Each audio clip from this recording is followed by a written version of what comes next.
Hello everyone, welcome to AKSIS academy daily current affairs. ముందుగా నిన్నిచ్చినటువంటి క్వశ్చన్లో జుడిషియల్ యాక్టివిజం నుంచి జుడిషియల్ రివ్యూ అనేటటువంటిది డిఫరెన్స్ ఎలా అంటే it involves a proactive intervention in governance for social change beyond strict interpretation. So ఇది judicial review వేరు, judicial activism వేరు. Judicial review it is part of constitution. Of course మనకి డైరెక్ట్గా అక్కడ లేకపోయినా బట్ ఆర్టికల్ 13లో మనకి కనిపిస్తుంది. So answer is B. So before we go to the session, a small announcement as usually. So if you are looking for UPSC admissions, atlagane Group 1 and Group 2 for both AP and Telangana in both mediums, alagane in both modes also, online or offline, దయచేసి కింద నెంబర్కి call చేయండి. they'll give you all the details. ఇక ఈరోజు topic వచ్చేసి ప్రపంచాన్ని మరొకసారి మూడవ ప్రపంచ యుద్ధం వైపు నెట్టాలని ప్రయత్నిస్తున్నాడు ట్రంప్. బహుశా 1948లో పుట్టినట్టున్నాడు ఆయన. కొంచెం వయసు అయిపోయింది కాబట్టి ఏవో పిచ్చి పిచ్చి ఆలోచనలు బుర్రలోకి వస్తున్నాయి. మొన్నటికి మొన్న మన వెనుజులా మీద ఒక రకమైనటువంటి ఆపరేషన్ చేసి మడ్రోని ఎత్తుకొచ్చాడు. తర్వాత బొలీవియా ప్రెసిడెంట్ని బెదిరించాడు. అదిగో మొన్న నికోలస్ మడ్రో అయిపోయాడు, ఇక్కడ నువ్వే అని. ఆయన బెదర్లా కమన్ గెట్ మీ అన్నాడు. సో అట్లా అనేటప్పటికీ మళ్ళీ భయం వేసింది ఏంటో ట్రంప్కి. వెంటనే అతన్ని వైట్ హౌస్కి పిలుచుకొని అక్కడ ఒక మంచి షేక్ హ్యాండ్ ఇచ్చి హడావుడి చేసి అతన్ని పంపించాడు. అంటే ట్రంప్ తాలూకా ఒక ఆశ్చర్యకరమైనటువంటి మనసు ఎట్లా ఉంటుందంటే, అతనికి సంబంధించినటువంటి మనసు అంటే నువ్వు మనసులోకి తొంగి చూసేవాని కాదు, నా ఉద్దేశం అతని తాలూకా ఆలోచన అని. ఎట్లా ఉంటుందంటే ముందు బెదిరిస్తాడు, తర్వాత భయపెడతాడు, తిరగబడితే వాళ్ళకి దాసోహం అంటాడు. ఇది భారత్ మీద కూడా ఇప్పుడు ప్రయోగించాలని చూస్తున్నాడు ఆయన. మొన్నటికి మొన్న వరకు భారతదేశం మీద 25% టారిఫ్లు అన్నాడు, 50% టారిఫ్లు అన్నాడు. ఇప్పుడు రష్యా ఆయిల్ కనుక మీరు కొనడం ఆపకపోతే 500% టారిఫ్స్ అని ఏకంగా సెనేట్లో బిల్లే పెడుతున్నాడు. రేపొద్దున వేసేటటువంటి అవకాశం కూడా ఉంది ఈ పన్నులు. అలాగే భారత్ తాలూకా వీసాలను కూడా రెస్ట్రిక్ట్ చేస్తారు అని చెప్పి కూడా ఆలోచనలు వచ్చాయి. అది కాకుండా గ్రీన్లాండ్ మాకు కావాలంటాడు. అసలు గ్రీన్లాండ్ ఎక్కడుంది, అమెరికా ఎక్కడుంది, దానికి నేషనల్ సెక్యూరిటీ అట. అందుకే మాకు కూడా నేషనల్ సెక్యూరిటీ పక్కన బంగ్లాదేశ్, అట్లానే ఆక్రమించాలా. పాకిస్తాన్ నేషనల్ సెక్యూరిటీ, మేము పాకిస్తాన్ ఆక్రమించగల సత్తా ఉంది భారతదేశానికి, అలాగని ఆక్రమిస్తున్నామా? ఇది ఇక్కడ గొడవ. గ్రీన్లాండ్ అనేటటువంటిది డెన్మార్క్లో భాగము. సో డెన్మార్క్ వాళ్ళు అందుకే ఫస్ట్ షూట్ టు కిల్ అని చెప్పి ఒక ఇది ఉంది వాళ్ళకి. అంటే వాళ్ళు అప్పట్లో జర్మనీలో హిట్లర్ ఉన్నప్పుడు ఈ డెన్మార్క్ మీద యుద్ధానికి వచ్చాడు ఆయన ఆక్రమించుకోవడానికి.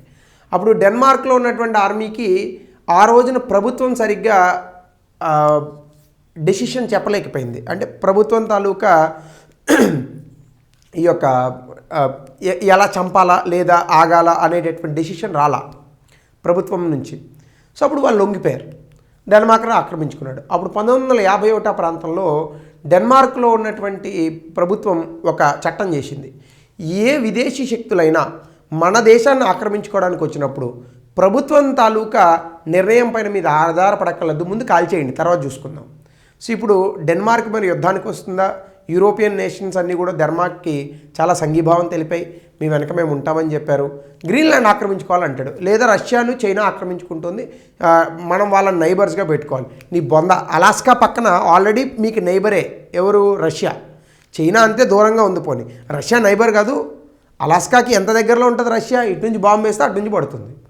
సో రష్యా ఆల్రెడీ బాంబు ఉంటే, ఆ రష్యా ఆల్రెడీ మీకు నైబర్గా ఉంటే మళ్ళీ గ్రీన్లాండ్ ఆక్రమించుకుంటే నైబర్గా ఉండేదేంది? అసలు నాకు అర్థం కాలే ఆ కాన్సెప్ట్. సో కాబట్టి ఇలా పిచ్చి పిచ్చి విచిత్రమైనటువంటి పరిస్థితులన్నీ వస్తూ ఉంటాయి ఆయనకి. ఆల్రెడీ యూఎస్లో ఉన్నటువంటి ప్రజలు కూడా వీడు ఎప్పుడు పోతాడా అంటే అధికారంలోంచి ఆల్రెడీ 1.5 year అంతా అయిపోయింది, ఇంకో 2.5 years వస్తే ఈయన ఎప్పుడు ఖాళీ చేస్తాడా శ్వేతసౌధం అని చూస్తున్నారు. సో ఇందులో భాగంగా భారతదేశం మీద ఇప్పుడు 50% టారిఫ్ విధించేటటువంటి పరిస్థితికి వచ్చారు. సో ఇక్కడ కనుక మనం ఒక్కటి చూస్తే యునైటెడ్ స్టేట్స్ ఇప్పుడు బై పార్టిజన్ బిల్ అని ఒకటి పెట్టింది. ఏ దేశాలైతే రష్యా నుంచి ఆయిల్ని పర్చేజ్ చేస్తున్నాయో ఈ యొక్క వన్ సెకండ్ ప్లీజ్, అనవసరంగా మనకి సో ఏ దేశాలైతే రష్యా నుంచి ఆయిల్ని పర్చేజ్ చేస్తున్నాయో ఈ దేశాలపైన 500% వరకు ఈ యొక్క టారిఫ్స్ని విధించేటటువంటి చట్టాన్ని ప్రవేశపెట్టారు. సో దీనికి సంబంధించే శాంక్షనింగ్ రష్యా యాక్ట్ అని చెప్పేసి ఒక చట్టాన్ని తీసుకొచ్చాడు ట్రంప్ ఇప్పుడు. సో దీన్ని ఆమోదం పలిగేటటువంటి అవకాశాలే ఉన్నాయి. ఇది కనుక జరిగితే భారతదేశం నుంచి వచ్చేటటువంటి వస్తువులపైన అమెరికాలో 500% వరకు ఈ యొక్క సుంకాలు విధించేటటువంటి పరిస్థితి ఉంది. అయితే ఇక్కడ మనం అర్థం చేసుకోవాల్సింది 2021లో యూరోపియన్ యూనియన్ నుంచి దాదాపుగా 90% రష్యన్ ఆయిల్ని కొన్నారు వాళ్ళు. ఇటీవల కాలంలో అది 40% నుంచి 9%కి తగ్గినటువంటి మాట కూడా వాస్తవమే. చాలామంది ఎక్కువ కొంటున్నారని అంటున్నారు. కానీ 2025 లెక్కల కనుక మనం తీసుకుంటే European union pipe line gas ఎక్కువగా కొంటుంది, కానీ క్రూడ్ ఆయిల్ తగ్గించింది. కానీ పైప్ లైన్ గ్యాస్ కొన్నా వచ్చేవి డబ్బులే, క్రూడ్ ఆయిల్ కొన్నా వచ్చేవి డబ్బులే. మరొకటి ఏంటి, డైరెక్ట్గా రష్యా నుంచి కొంటే తప్పట, కానీ అట్లా కాకుండా ఇప్పుడు ఏ రిలయన్స్ వాడో రష్యా నుంచి ఆయిల్ కొని దాన్ని శుద్ధి చేసి ఈ పెట్రోల్ని యూరోప్ దేశాలకు అమ్మితే అది తప్పు కాదట. ఇది ఎట్లా ఉంటుంది? ఇది ఏదో ముక్కు ఇట్లా చెప్పినా ముక్కే, ఇట్లా చెప్పినా ముక్కే. ముక్కు కాకపోతే మోకాలు అవుతుందా? కానీ వాడు చెప్పేటటువంటి అంశం చూడండి, డైరెక్ట్గా రష్యా నుంచి ఆయిల్ కొనకూడదట. కానీ ఒకవేళ ఇండియా లాంటి దేశాలు రష్యా నుంచి ఆయిల్ కొని దాన్ని శుద్ధి చేసి యూరోపియన్ దేశాలకు అమ్మితే దాని మీద సుంకాలు లేవట. ఇది ఏ రకమైనటువంటి దౌత్యపరమైన నీతో నాకు అర్థం కాల. సో ఏంటంటే సంపన్న దేశం, బాగా డబ్బులు ఉన్నటువంటి దేశం, ప్రపంచంలోనే అద్భుతమైనటువంటి అత్యంత అద్భుతమైన సైనిక శక్తి. కాబట్టి ఎవరూ కూడా అమెరికాని ఎదిరించలేరు. ఇలా సోషల్ మీడియాలో మనలాంటి వాళ్ళం ఏదో గొంతు వేసుకొని అరవడం తప్ప, అక్కడ ఉన్నటువంటి ప్రజలు చైతన్యమై ట్రంప్ మీద వ్యతిరేకత తీసుకురావడం తప్ప, ప్రపంచంలో అత్యంత శక్తివంతమైనటువంటి దేశాలలో అత్యంత అగ్రగామైనటువంటి అమెరికాకి అధ్యక్షుడు అతను. కాబట్టి అతను చెప్పిందే, అతను పట్టుకున్న కుందేళ్ళకి 3 కాళ్ళు. సో అతని మనకి ఏదో బడుతున్న వాడిదే బర్రె అని ఒక సామెత. సో ఇదే నడుస్తుంది. కాబట్టి మనం వేచి చూడడం తప్ప చేసే పరిస్థితులు అయితే ఏమీ ఉండవు.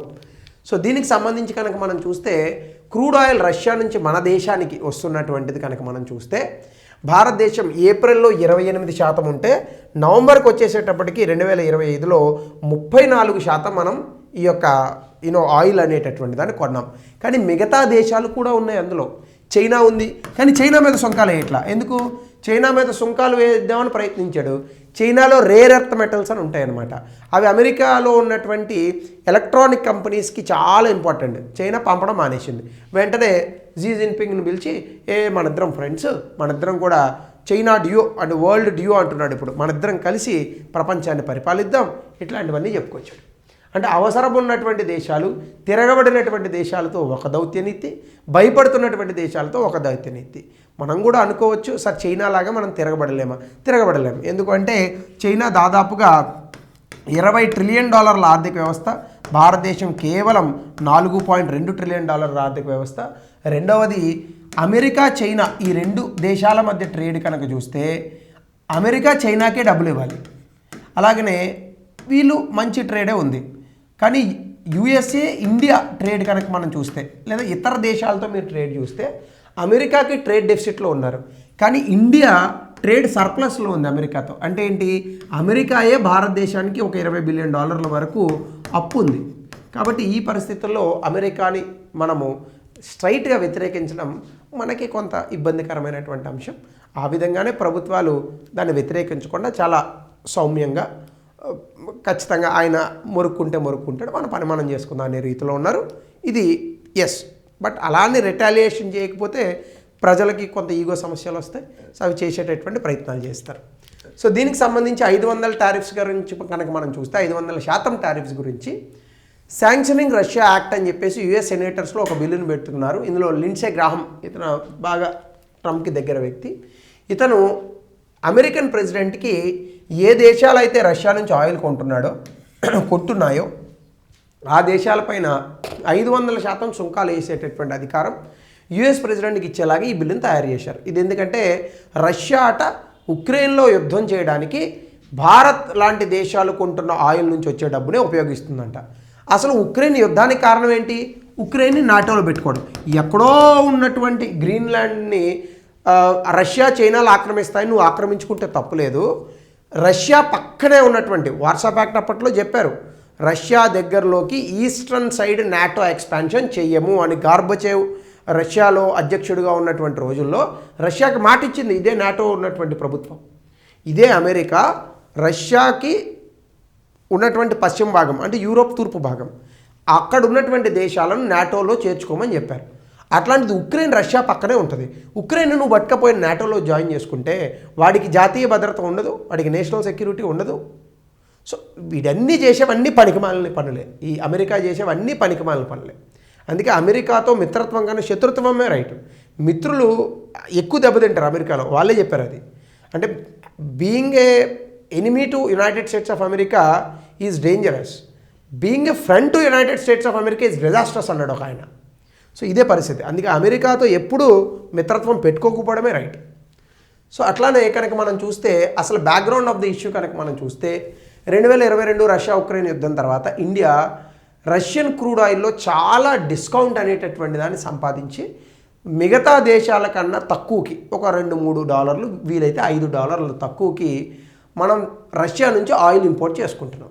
అయితే యుఎస్ G7 దేశాలు బ్యారెల్కి $60 చొప్పున రష్యా రెవెన్యూస్ని క్యాప్ చేశాయి. ఎందుకంటే ఆయిల్ మార్కెట్ని డిస్టర్బ్ చేయకూడదని. ఒక రకంగా మనము రష్యా నుంచి ఆయిల్ కొంటున్నాం కాబట్టి ఆయిల్ మార్కెట్ అంటే క్రూడ్ ఆయిల్ మార్కెట్లో డిస్రప్షన్స్ లేకుండా ఉన్నాయి. ఎందుకంటే మనం చాలా చీప్ ఆయిల్ని ప్రొడ్యూస్ చేసి మిగతా దేశాలకు ఎక్స్పోర్ట్ చేస్తాం. దీనివల్ల ద్రవ్యోల్బణం దేశాల్లో పెరగట్లేదు.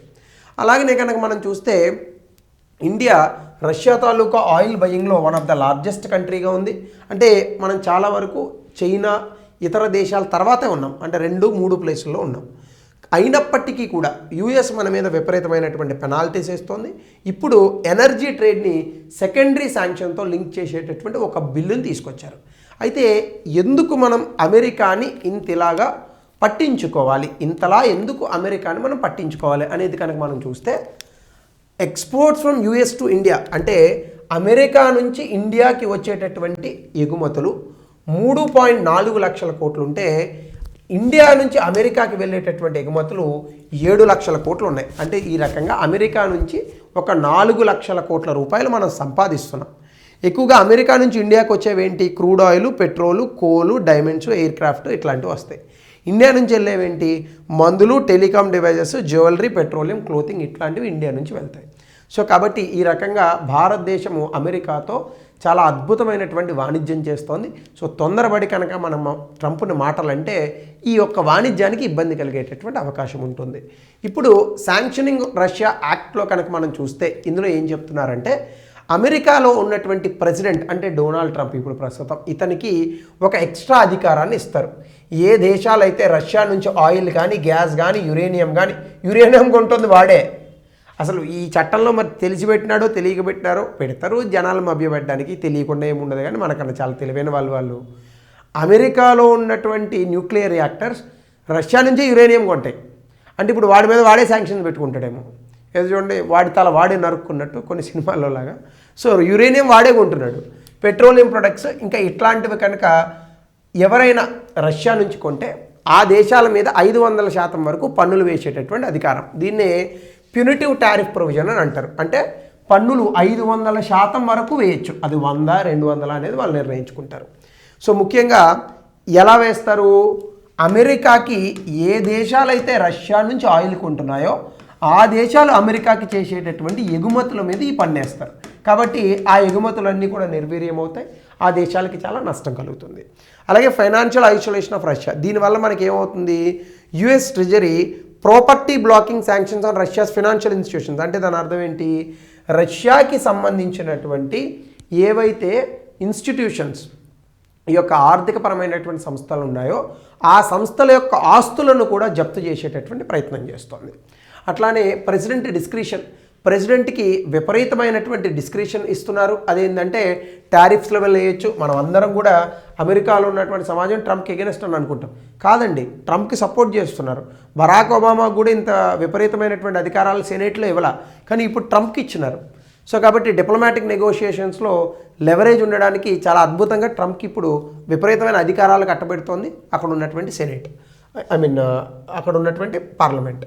అలాగే నేషనల్ ఇంట్రెస్ట్ వైవర్, ప్రెసిడెంట్ని ఒకవేళ వాళ్ళ ఇంట్రెస్ట్లకు అనుగుణంగా ఏ దేశమైనా మాట వింటే ఈ 500% పన్నులు కొన్ని దేశాలను మినహాయించేటటువంటి అధికారం కూడా ట్రంప్కి ఇచ్చారనమాట.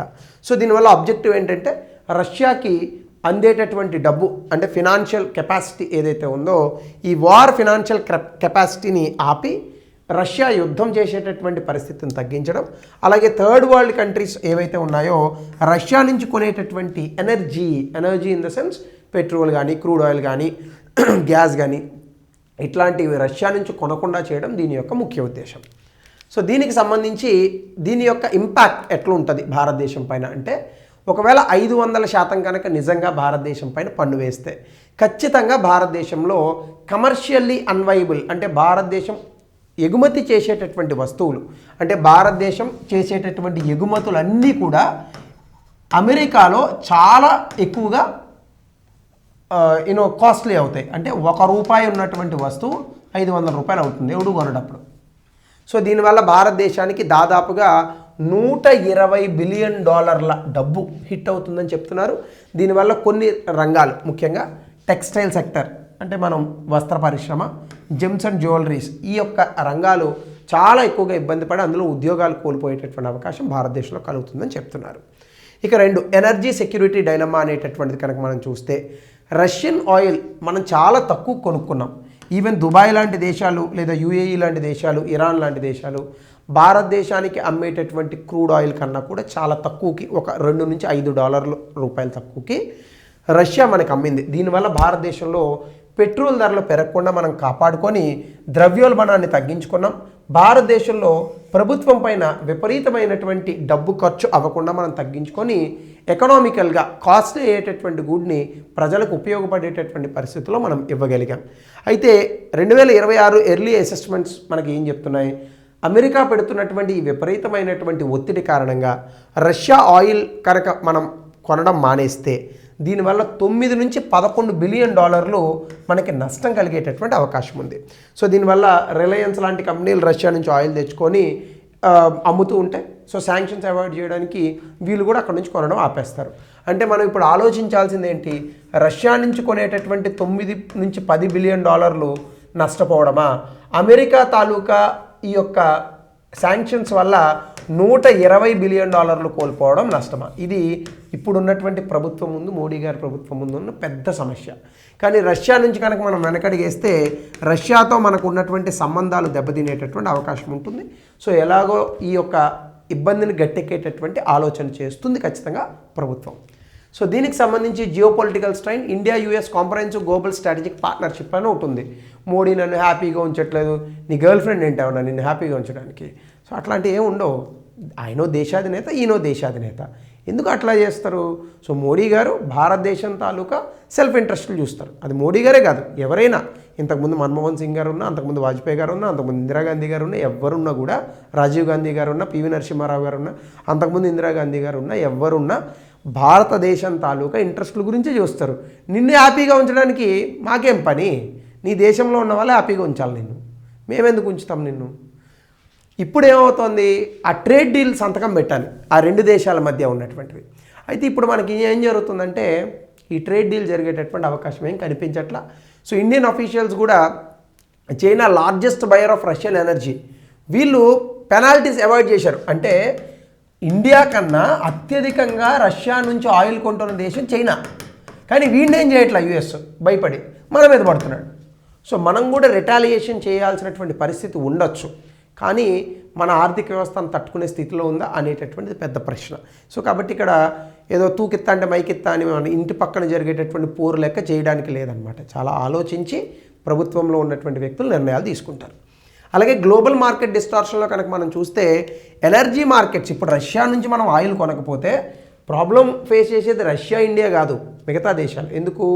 ఇండియా నుంచి నేపాల్, భూటాన్, బంగ్లాదేశ్ ఇంక్లూడింగ్ పాకిస్తాన్ లాంటి దేశాలు కూడా ఆయిల్ కొంటూ ఉంటాయి. సో ఇప్పుడు ఈ మార్కెట్లో చాలా ఇబ్బంది వస్తుంది, దానివల్ల ఆయిల్ ధరలు పెరిగిపోతాయి. సో దాని కారణంగా మనకి ఏమవుతుందంటే చాలా వరకు ఇబ్బంది వచ్చేటటువంటి పరిస్థితులు ఉన్నాయి. అయితే ఇక్కడ చూస్తే సెకండరీ శాంక్షన్స్ కారణంగా ఎనర్జీ మార్కెట్స్ ఫ్రాగ్మెంటేషన్ అవుతాయి, ఫినాన్షియల్ సిస్టమ్స్ ఇబ్బంది పడతాయి. అలాగనే యూఎస్ కూడా legal scrutiny in the US over such tariffs and push countries like India and Brazil towards $non payments. ఇప్పుడు ఇలాంటివే కనుక జరిగితే డాలర్ని పక్కన పెట్టి డాలర్ లేకుండా డీడాలరైజేషన్ ప్రాసెస్లో భారత్, బ్రెజిల్ లాంటి దేశాలు అమెరికా డాలర్తో సంబంధం లేకుండా పెట్రోల్ ఇలాంటివి కొనేటటువంటి పరిస్థితులు వస్తాయి. సో అట్లాంటి స్థితులు కూడా ఉత్పన్నమయ్యేటటువంటి పరిస్థితులు ఇక్కడ ఉన్నాయి. అలాగే స్ట్రాటజిక్ అటానమీ గురించి కనుక మనం చూస్తే ఖచ్చితంగా ఇప్పుడు ఇండియా ఖచ్చితంగా బ్యాలెన్స్ చేయాలి, అమెరికాని బ్యాలెన్స్ చేయాలి, అట్ ద సేమ్ టైం రష్యాని బ్యాలెన్స్ చేయాలి. రష్యా మనకి ఎప్పటి నుంచో ఫ్రెండ్, అమెరికాతో మనకు కొన్ని పనులు ఉన్నాయి. సో కాబట్టి 1960లో మనకి కోల్డ్ వార్ సిచ్యువేషన్స్లో మనం ఎట్లయితే బ్యాలెన్స్ చేశామో అట్లాంటి పరిస్థితులు మనకు ఉన్నాయి. కానీ ఇటీవల కాలంలో ఇంటర్నేషనల్ సోలార్ అలయన్స్ నుంచి ఎగ్జిట్ అయ్యాడు ఎవరు, ట్రంప్. దీని కారణంగా మనకి ఏమవుతుంది, ట్రాన్సాక్షన్ డిప్లొమసీ అనేటటువంటిది ఏదైతే ఉందో దాని నుంచి కొంత ఇబ్బంది వస్తుంది. సో ఇండియా ఇండిపెండెంట్గా ఇప్పుడు పాలసీస్తో ముందుకెళ్ళాలి. సో చాలా వరకు ఇండియా తీసుకున్నటువంటి నిర్ణయాలకు యుఎస్ తాలూకా బ్యాకింగ్ ఉండదన్నమాట. సో వీటి నుంచి ఖచ్చితంగా మనం వెనక్కి వచ్చి యుఎస్ఏని రష్యాని ఒకేసారి బ్యాలెన్స్ చేయాల్సినటువంటి పరిస్థితులు వస్తున్నాయి. అయితే దీనికి వే ఫార్వర్డ్ ఏంటంటే కేవలం రష్యా నుంచే కాకుండా ఇతర దేశాల నుంచి కూడా మనం ఆయిల్ కొని కొంతవరకు రష్యాని పక్కన పెట్టి అమెరికాని తృప్తిపరచాల్సినటువంటి పరిస్థితులు ఉత్పన్నమయ్యేలా ఉన్నాయి. ప్రభుత్వం ఆ పని చేస్తోంది. అలాగే ఇండియా ఇంపోర్ట్స్ కేవలం భారతదేశానికి కాదు ప్రపంచానికి ఉపయోగపడతాయి అనేటటువంటి విషయాన్ని కనుక మనం చెప్తే కొంత డిప్లొమాటిక్ ప్రైస్ క్యాప్ నెగోషియేషన్ చేయొచ్చు. అలాగనే అమెరికాతో మనకి ఎఫ్టీఏ లాంటివి ఇట్లాంటి వాటిలో ఉన్నాయి. సో కాబట్టి offset US tariff shock by diversifying export markets, అంటే కేవలం అమెరికాకి కాకుండా ఇతర దేశాలకు మన ఎగుమతులను పెంచాలి. దీనివల్ల ఏమవుతుంది, అప్పుడు అమెరికా వద్దన్నా కూడా మనం అమెరికాని అక్కర్లేదు అని చెప్పగలిగే పొజిషన్లో ఉంటాం. అలాగనే ఎక్సెసివ్ యూనిలేటరల్ టారిఫ్స్ని G20 WTO లాంటి చోట్ల అమెరికా మీద కేసు పెట్టే ప్రయత్నాలు చేస్తారు. అలాగే మనం లాంగ్ టర్మ్లో అసలు ఈ బ్యాటరీ వెహికల్స్ ఇట్లాంటివి పెంచుకొని ఎనర్జీ షిఫ్ట్ కనుక చేసుకుంటే ఫ్యూచర్లో కూడా మనం ఇట్లాంటి ప్రాబ్లం నుంచి ట్రంప్ ప్రైస్లో ఇంకొక మూర్ఖుడు రావచ్చు. సో ఖచ్చితంగా మనం అట్లాంటి ప్రాబ్లమ్స్ నుంచి బయటపడే అవకాశం ఉంటుంది. సో ఇది ఈరోజు టాపిక్. దీని మీద మీ అభిప్రాయాన్ని, ట్రంప్ చేస్తున్నటువంటి వీటిపైన మీ అభిప్రాయాన్ని తెలపండి. సో దీనికి సంబంధించి ఒక ప్రశ్న, ఎఫ్డిఐ ఇన్ఫ్లోస్ టు ఇండియా, అంటే మనం అమెరికా నుంచి చాలా అద్భుతంగా ఎఫ్డిఐ ఇన్ఫ్లోస్ వస్తాయి మనకి, అంటే విదేశీ ప్రత్యక్ష పెట్టుబడులు. ఇవి భారతదేశంలో అమెరికా ఎన్నో లార్జెస్ట్గా ఉంది. మీ ఆన్సర్ని కమెంట్ సెక్షన్లో తెలపండి. సో అట్లానే what introduces friction in to the ties between India and United States in that Washington is still unable to find India's position in its global strategy. So ఇది భారతదేశానికి సంబంధించి అమెరికాకి సంబంధించి 2019లోనే ఇచ్చాడు ఈ ప్రశ్న. అంటే యూపీఎస్సీ ఎంత ముందు ఉందో చూడండి. సో దీన్ని 200 పదాల్లో రాయండి. సో ఇది ఈరోజు టాపిక్. మరొక కొత్త టాపిక్తో మనం రేపు కలుద్దాం.